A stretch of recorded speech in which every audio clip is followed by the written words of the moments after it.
what's up? I'm Zoe, and today I am going to be showing you how I customize my binder sleeves. And this is just a very short video that I filmed back in February. Based off of my nail color, I'm pretty sure that this was probably around the time that I went to the Red Velvet concert, and so that brings back great memories. But anyways, we aren't here to reminisce about Red Velvet. We are here to talk about this fusion tool, which I will link down below because it is going to help me customize these sleeves. And I think that it's a great tool to have just for me personally, because I like to have my sleeves as close to the item as possible, especially if it's an item that will easily move around in the sleeve when I'm flipping through it. I don't know why, but that really annoys me when it moves around. So I am going to make sure these sleeves are as tight as possible, and yeah, I'm just going to use my tool. The sleeves that I am going to be primarily using in this video are the ones with this white spine. These are from Target. They are very cheap. They are very thin and very basic, but I do the fusion very easily, as you can see from that zoom in. I move pretty fast with it just because it's very thin. Whenever you have thinner sleeves, it is a lot faster to get done with the fusion tool than it is whenever you use a BCW or Ultra Pro sleeve, because those are a lot thicker and the tool has to be a lot hotter. You have to go a lot slower whenever you are running the fusion tool over the sleeve. So me being impatient, I do not really love that method, so I like to use these Target brand sleeves. But most store brand sleeves are pretty thin, so if you don't have a Target near you, you could always just use those sleeves. I also like to seal in my items whenever I use my sleeve, if I so choose. It's nice because then you don't get any type of dust or dirt or anything into the sleeve, and the item is just really secure and stays in pristine condition. So I love to do that also. I am now going to go in and run the tool over my notes, but as you can see, the tool was not hot enough to handle the thickness of the sleeve, didn't even leave a dent. So this is definitely an example of where my tool had cooled off too much and was not hot enough to go through the sleeve yet. Very unfortunate. But moving on. Now I am just going to move on and go to my Red Velvet Season's Greetings. As you can see, I'm showing you that the item is too tall for the sleeve. So I am going to use another one of these Target brand sleeves, which are very cheap. I do not miss them, do not regret cutting it. And I am just going to make a custom sleeve extension for this item. And I do this a lot with the taller items that you'll see in this video, even though I don't show it for every single item, but I do it. It just makes sure that the top of the item is not going to get dirty by any chance, and just protect it a lot more than it would if it was just, you know, hanging out. So I really like to do this, and then I get it as close as possible so that, once again, I like the sleeves to be tight, so we're going to make sure that it is very secure, does not move around, does not have any accidents, and it actually ends up looking pretty good.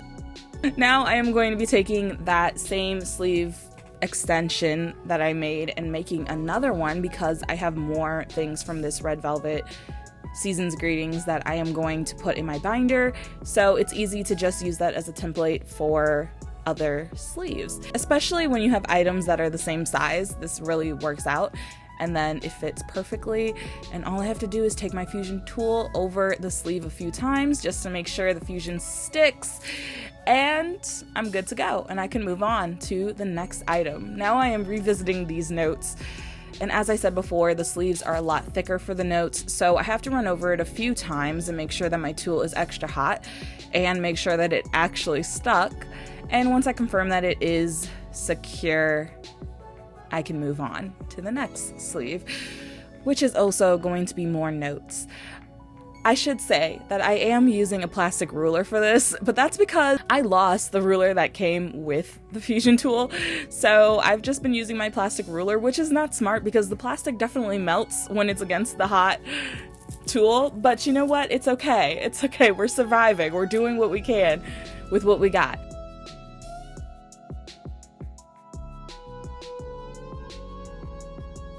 So now I am going to take my paper cutter and I am going to cut the excess off of the sleeves so that, like I said, I like them to be as close as possible. So I'm going to cut off everything extra, and here I'm showing you that. It looks so good, doesn't it? Beautiful, perfection. Chef's kiss right there. And now I'm just gonna keep going and customize all of these sleeves, cut them all down. You're also going to see some of the sleeves I had done previously before this recording. The big reason why I decided to do this was because I felt like there were a lot of things that I kept forgetting about in my collection, especially the BTS official army things, which are so big. I don't understand why Big Hit did that, but you know, what can I do? I really wanted to be able to look at them more and to see them in my binder. So I was just like, you know what, we're doing this. I also do store my binder in a way that I don't think any of the items would bend or anything, and I have that privilege of doing that. So that is also why I decided to do this with these sleeves and these items, because I'm very sure that they won't bend. If you do not have your binder in a place where you don't think things would bend if they are taller items and obviously taller than your binder, then I wouldn't suggest doing this, but you can do it on your own discretion.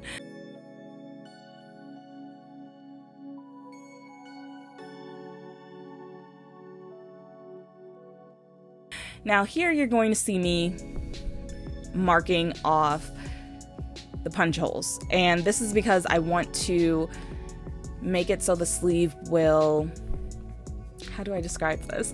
I'm going to make it so that the bottom of, like, for example, Go-On's profile card will line up perfectly with the bottom of the binder cover. Actually, that's a great description of it, because that's exactly what happens. And this way I can get more of the height of the item in the binder and not risk it bending as much. You can see it here as I put the item in there. It's not sticking out as much as it was the first time I put it in the binder, which is a lot easier to manage and to make sure nothing happens. It's not sticking out as much as you would think.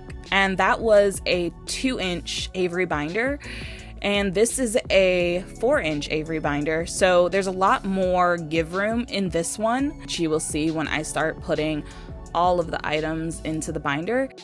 Line up the sleeve so that the Jimin picture will line up with the bottom of the binder, and I am using this pink Sharpie to mark where I want to put the new punch holes.